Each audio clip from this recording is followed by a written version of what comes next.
Welcome to One Direction Institute. सभी छात्रों का बहुत बहुत स्वागत है भाई। तो आज हम लोग चर्चा करेंगे, टॉपिक जो चल रहा था वो आपका रिप्रोडक्शन टॉपिक चल रहा था। टॉपिक का नाम था प्रजनन, ठीक है।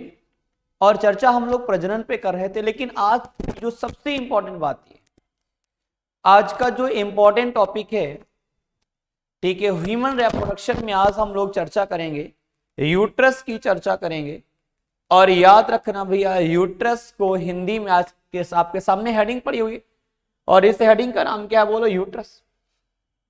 और यूट्रस को हिंदी में क्या कहते हैं? गर्भाशय के नाम से जाना जाता है। तो याद रखना भैया, यूट्रस का एक नाम होता है, ये जो आपके सामने हेडिंग पड़ी है, ठीक है ना। और इस हेडिंग को क्या कहते हैं? गर्भाशय के नाम से जाना जाता है, ठीक है ना। इसी हेडिंग से ही देखो बहुत सारी चीजें सीखना पड़ती है। सबसे पहले अगर ये यूट्रस का अगर स्ट्रक्चर की बात करते हैं तो इसका स्ट्रक्चर कैसा होता है? इनवर्टेड पियर होता है। इनवर्टेड पियर का मतलब होता है उल्टे नाशपाती की तरह। याद रखना, इसका स्ट्रक्चर कैसा होता है? उल्टे नाशपाती, ठीक है ना। इनवर्टेड पियर शेप क्या होता है बोलो? यूट्रस होता है। और यूट्रस को एक नाम बोलते हैं, इसका नाम क्या होता है? वोम्ब होता है। या इसे किस नाम से जाना जाता है? या इसे हाइस्ट्रा के नाम से जाना जाता है। तो ये सारी चीजें आपको सीखने की मिली। यूट्रस का नाम क्या होता है? यूट्रस का नाम होता है वोम्ब। या इसे किस नाम से जाना जाता है? हाइस्ट्रा के नाम से जाना जाता है, ठीक है ना भाई। तो सबसे पहली बात क्या है? तो हेडिंग ये यूट्रस पढ़ी, अब इसमें देखते हैं हम लोग क्या क्या डिस्कस करें। सबसे पहले लिखा है यूट्रस सिंगल होता है, एक होता है, सबसे अच्छी बात। और यूट्रस होता किसमें होता है? फीमेल में होता है, मेल में गर्भाशय नहीं होता है। और यूट्रस सिंगल होता है, एक का भैया मतलब क्या होता है? सिंगल होता है। याद रखना, यूट्रस कैसा होता है? सिंगल, जिसे वोम्ब कहते हैं। जिसे क्या कहते हैं? वोम्ब के नाम से जाना जाता है। तो याद रखना, यूट्रस इन पेयर्ड होगा कि अनपेयर्ड होगा? तो याद रखना, यूट्रस भैया अनपेयर्ड होता है। अनपेयर्ड का मतलब क्या होता है? गर्भाशय सिंगल होता है, ठीक है। इसे वोम्ब के नाम से या हाइस्ट्रा, एक जैसे यहाँ पे वोम्ब लिखा है और यहाँ पे हाइस्ट्रा लिख लीजिए। ये बात मैंने अभी आपको इसके पहले वाले हेडिंग में मैंने बताई थी कि इसे वोम्ब या हाइस्ट्रा कहते हैं। लेगा यूट्रस का शेप एक इन्वर्टेड पियर होता है। यूट्रस का शेप कैसा होता है भैया? इन्वर्टेड पियर, आपके सामने लिखा उल्टे नाशपाती की तरह। इसका स्ट्रक्चर कैसा होगा?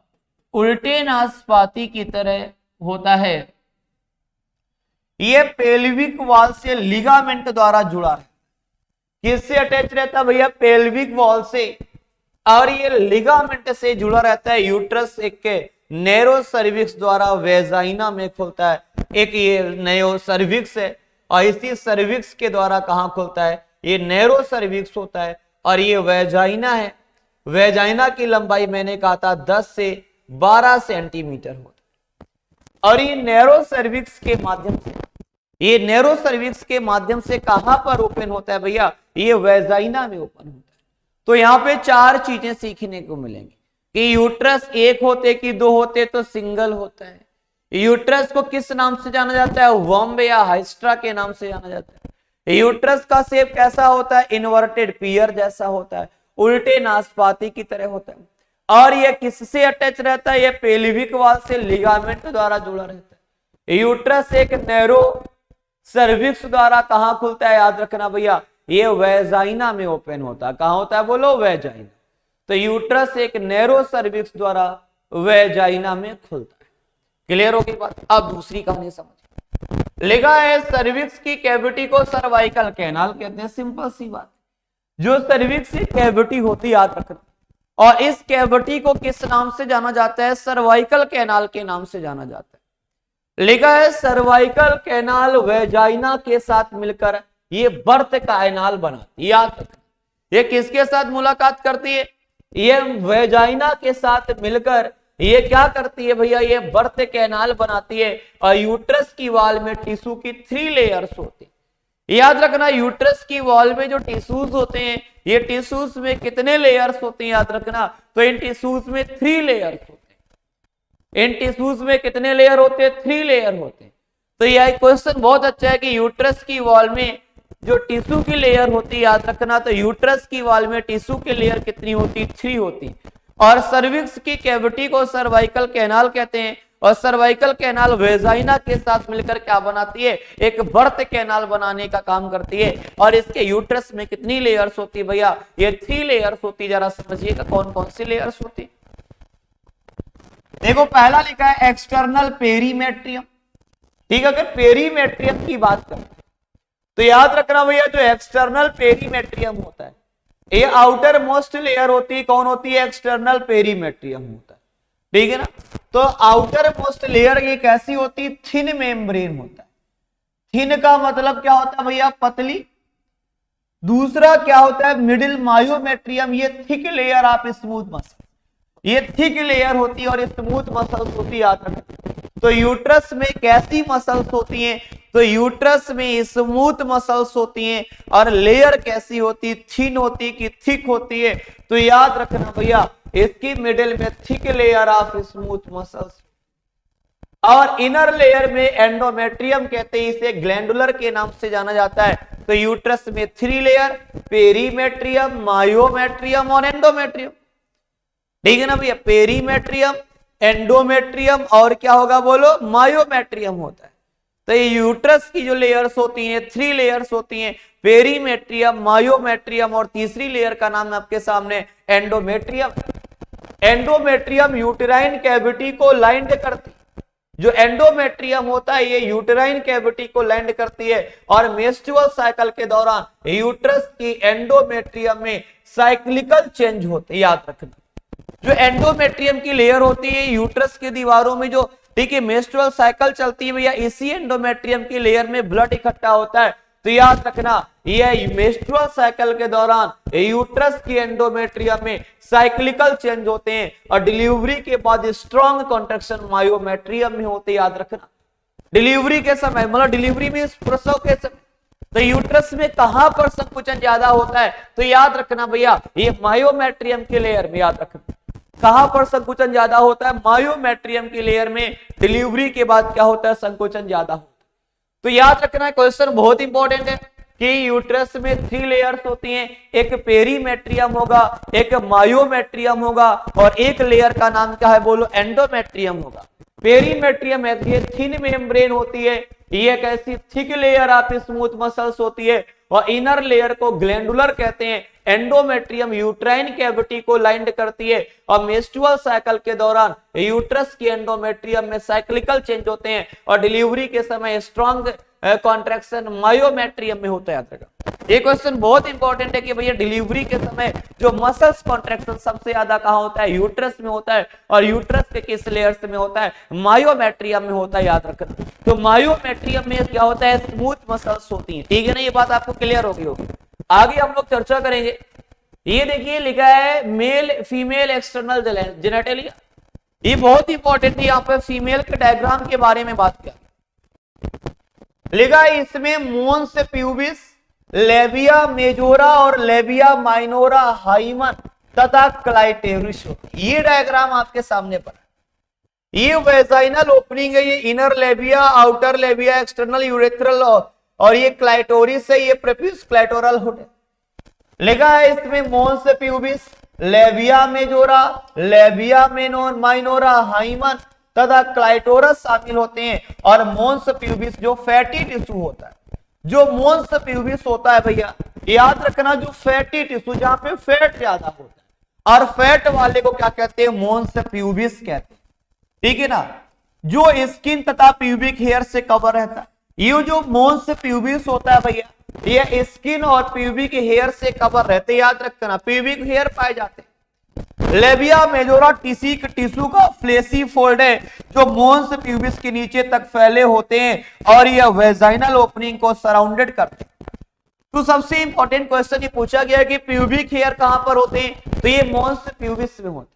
मोन्स प्यूबिस में प्यूबिक हेयर्स पाए जाते हैं, ठीक है। ये मोन्स प्यूबिस से नीचे तक फैले रहते हैं, और वेजाइनल ओपनिंग को क्या करते हैं भैया? ये वेजाइनल ओपनिंग को ये सराउंड करने का काम कौन करेगा भैया? ये करेगा।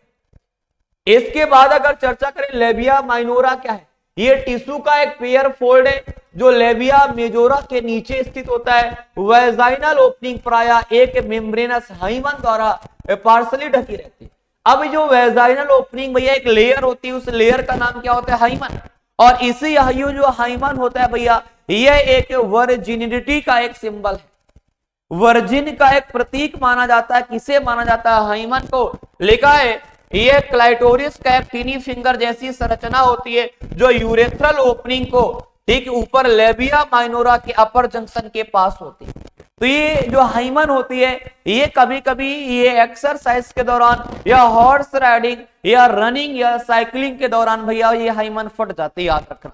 ठीक, तो ये क्वेश्चन बहुत इंपॉर्टेंट, एक बार फिर देखिए। इसमें मोन्स प्यूबिस, लेबिया मेजोरा और लेबिया माइनोरा होता है। पहले क्या होगा? मोन्स प्यूबिस होगा, फिर लेबिया मेजोरा होगा, फिर लेबिया माइनोरा होगा।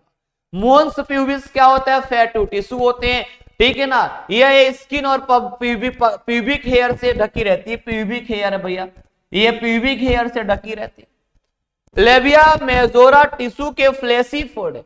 जो मेजोरा होता है भैया, ये क्या है? ये फ्लैशी फोल्ड है जो मोन्स प्यूबिस से नीचे तक फैले होते हैं और वेजाइनल ओपनिंग को क्या करते हैं भैया? ये वेजाइनल ओपनिंग को ये सराउंड करने का काम करते हैं।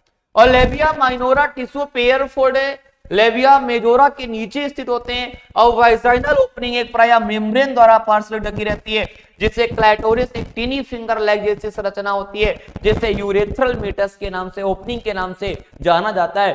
ठीक है, ये ऊपर लेबिया मेजोरा और लेबिया माइनोरा के पास स्थित होती है भाई। इसके बाद अगर हम चर्चा करें, लिखा है हाइमन प्रायः फर्स्ट क्वाइटस इंटरकॉस्ट के दौरान फट जाती है। याद रखना, जब फीमेल किसी मेल से मुलाकात करती है तो सबसे पहले जो होता है फर्स्ट क्वाइटस मींस पहली मुलाकात में हाइमन रप्चर्ड हो जाती है। हालांकि हाइमन कभी कभी ठीक अन्य कारण से फट जाती है, जैसे झटके से, sudden fall and vaginal tampon को इंसर्ट करने से, सम स्पोर्ट्स जैसे horseback riding and cycling.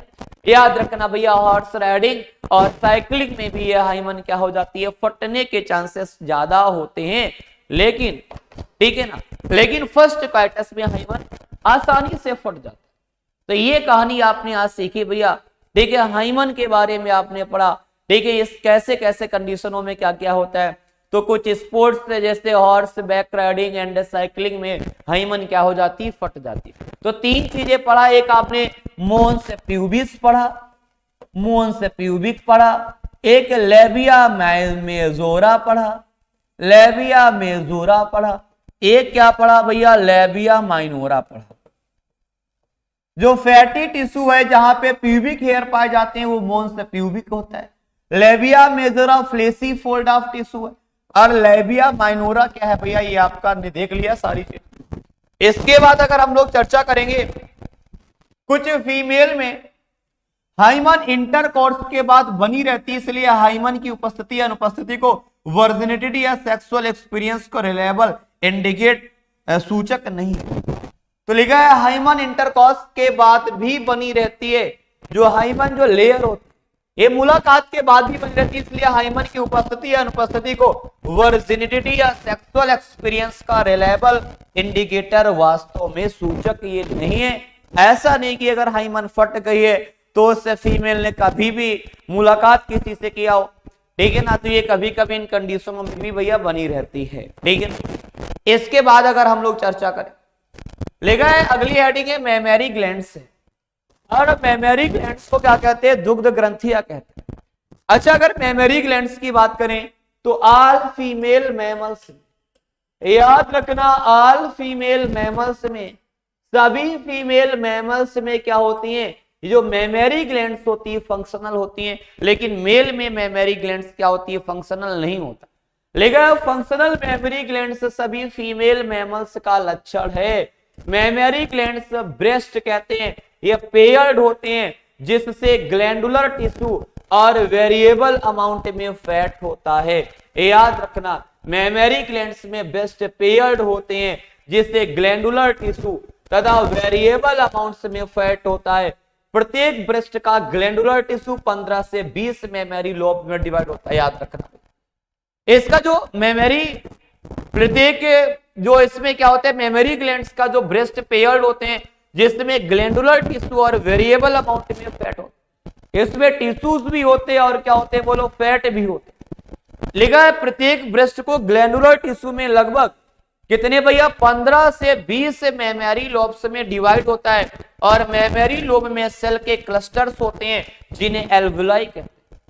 याद रखना, इसी मेमोरी लोब्स में क्या होते हैं, सेल्स के क्लस्टर्स होते हैं, और जिसे किस नाम से जाना जाता है, जिसे एल्वुलाई के नाम से, जिसे एल्वुलाई के नाम से क्या होता है भैया, एल्वुलाई के नाम से जाना जाता है। तो ये बात आपको समझ आई होगी, ठीक है। इसके बाद अगर हम लोग चर्चा करते हैं, ठीक है, लिखा है एल्वुलाई की सेल्स में मिल्क सिक्रीट होता है। भाई जो एल्वुलाई होता है, इसी एल्वुलाई की सेल्स में क्या होता है, इसी एल्वुलाई के इसमें क्या होता है, सेल्स में मिल्क का सिक्रीशन होता है, ठीक है ना। लिखा है एल्वुलाई की कैविटीज में स्टोर होता है, याद रखना, जिसे ल्यूमेन के नाम से जाना जाता है, और एल्वुलाई मेमोरी ट्यूब्यूल्स में होता है।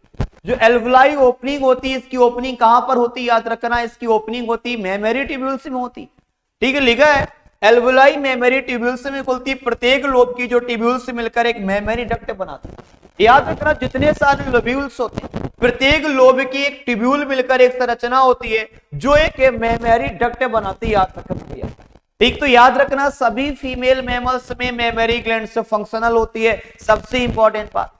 इसके बाद लिखा है मैमल से मेमोरी ग्लैंड से ब्रेस्ट वन पेयर्ड होते हैं, और जिसमें ग्लैंडुलर टिश्यू तथा वेरिएबल अमाउंट में क्या होता है भैया, फैट होता है। याद रखना, मेमोरी ग्लैंड में क्या होता है, फैट होता है, और ये ग्लैंडुलर टिश्यू से मिलकर बने होते हैं, और प्रत्येक ब्रेस्ट का जो ग्लैंडुलर टिश्यू होता है, ये 15 से 20 मेमोरी लोब्स में डिवाइड होता है।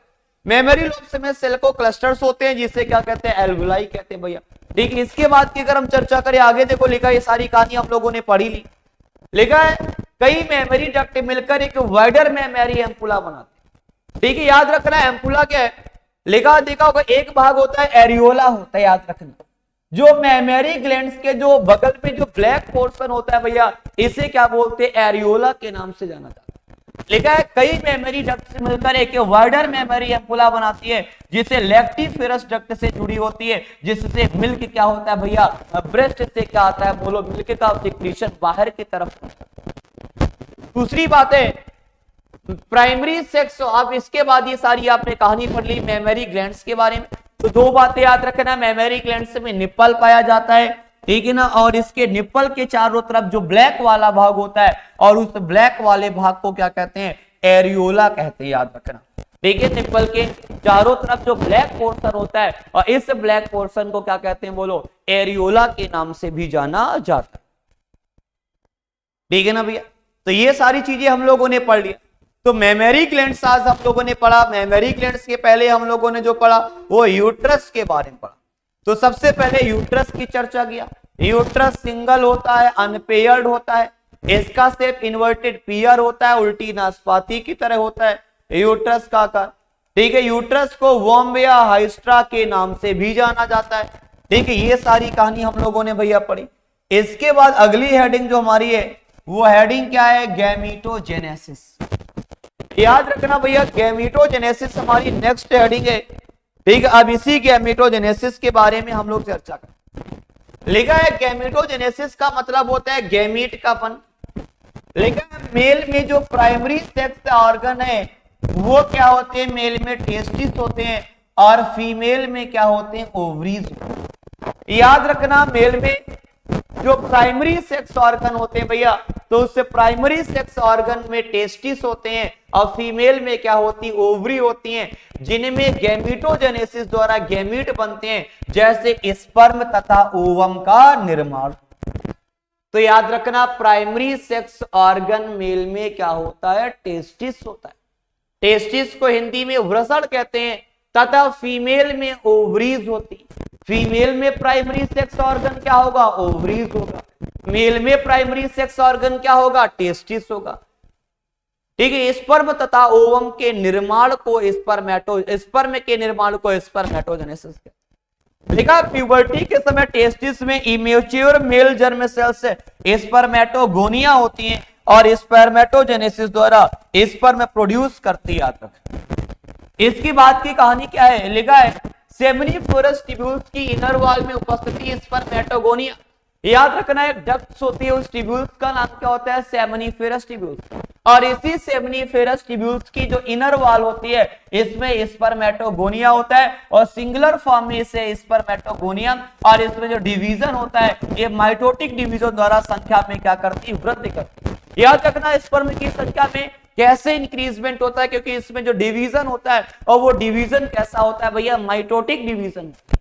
दूसरी लिखा है प्रत्येक स्पर्मेटोगोनिया डिप्लॉइड्स होती है, डिप्लॉइड्स का मतलब 2n होता है और उसमें 45 क्रोमोसोम्स होते हैं।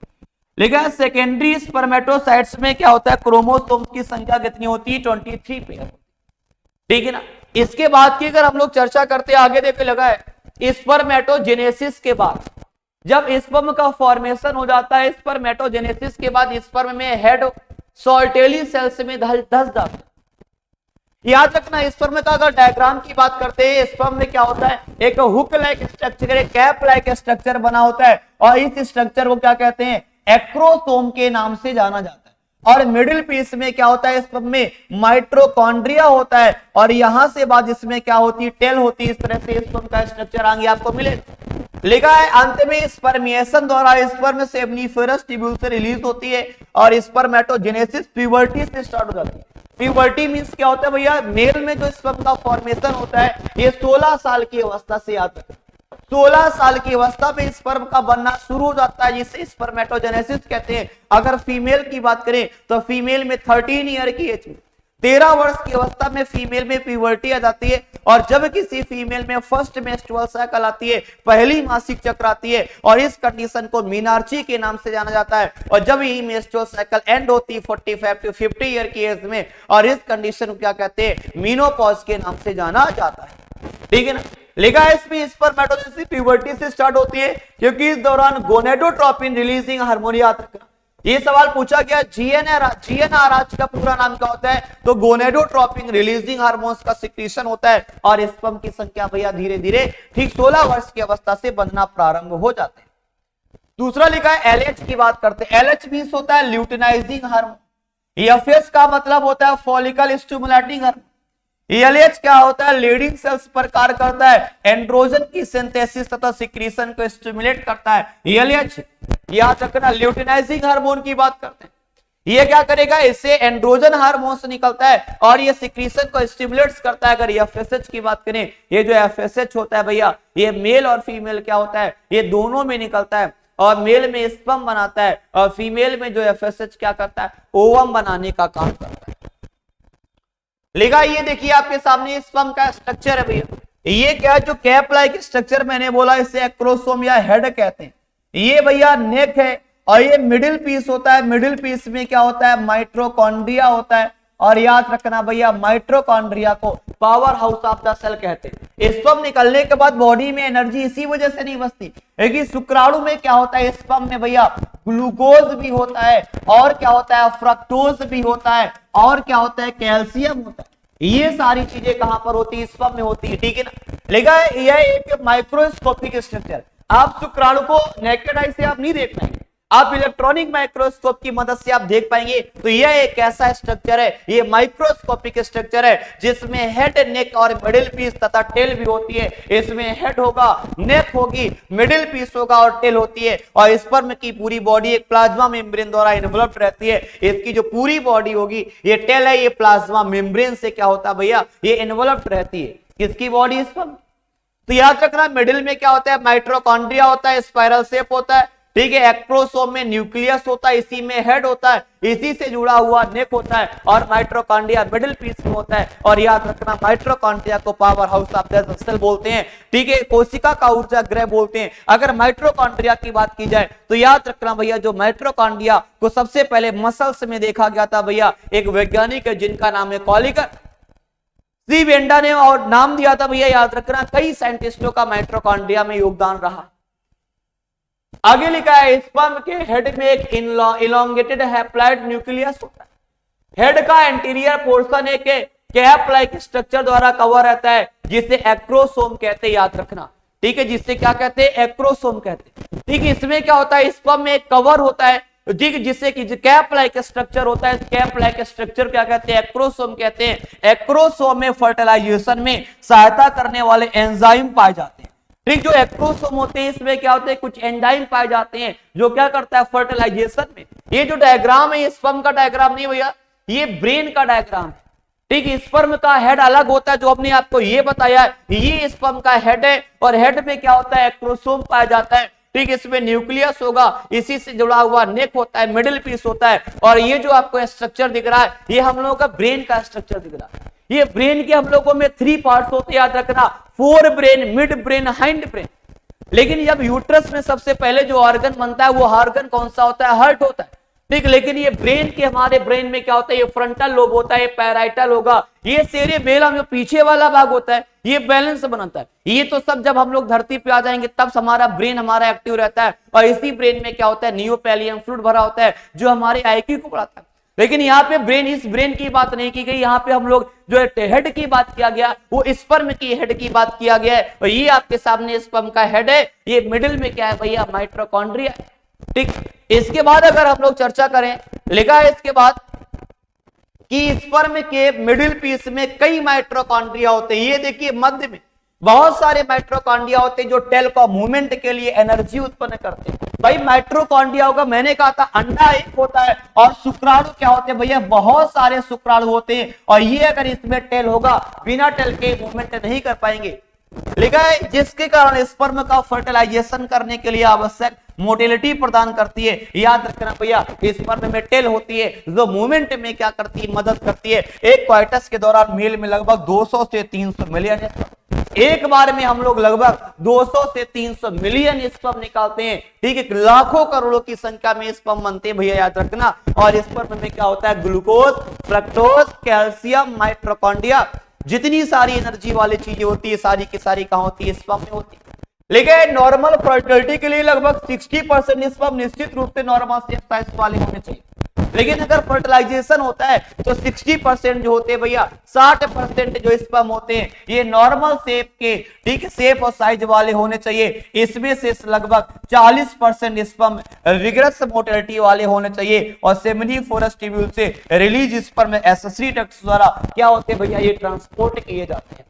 ठीक है ना, तो ये सारी कहानी आप लोगों ने डिस्कस की। इसके बाद की अगर चर्चा करें, लिखा है स्पर्म में मैच्योरेशन तथा मोटिलिटी के लिए एपिडिडाइमस, वासा डिफरेंस और सेमाइनल विकासाइकल प्रोस्टेट सिक्रीशन, ये सारे हमने आपको मेल रिप्रोडक्टिव ऑर्गन्स में पढ़ाया था कि मेल में क्या होता है भैया? इसके लिए मोटिलिटी के लिए एपिडिडाइमस, वासा डिफरेंस, सेमाइनल विकासाइकल प्रोस्टेट और बल्बो यूरेथ्रल ग्लैंड्स होती है। और याद रखना यही जो बल्बो यूरेथ्रल ग्लैंड्स होती है ये क्या करता है? पीएच मान को बदलती है। सेमाइनल प्लाज्मा स्पर्म के साथ मिलकर एक सीमेन बनाते, याद रखना। और मेल का सेक्स एक्सेसरी ग्लैंड्स का कार्य टेस्टिकुलर हार्मोन से एंड्रोजन द्वारा क्या होता है भैया? एंड्रोजन द्वारा मेंटेन होता है। और हमने कहा था मेल में जो हार्मोन होता है वो कौन सा हार्मोन होता है? एंड्रोजन होता है। ठीक, या टेस्टोस्टेरोन नाम का हार्मोन होता है। अगर फीमेल की बात करें तो याद रखना भैया फीमेल में कौन सा हार्मोन होता है? एस्ट्रोजन या एस्ट्रेडियोल नाम का हार्मोन कहां पर होता है? फीमेल में होता है। तो ये आज आपने यूट्रस के बारे में पढ़ा, गैमेटोजेनेसिस के बारे में पढ़ा। अगली क्लास में आप चर्चा करेंगे, हम लोग अगली क्लास में oogenesis पढ़ेंगे। याद रखना भाई, oogenesis पढ़ेंगे। और क्या पढ़ेंगे? मेंस्ट्रुअल साइकिल के बारे में पढ़ेंगे। मेंस्ट्रुअल साइकिल मींस क्या होता है? मासिक चक्र के बारे में हम लोग नेक्स्ट क्लास में चर्चा करेंगे। तो आज के लिए भैया इतना ही। थैंक यू, धन्यवाद।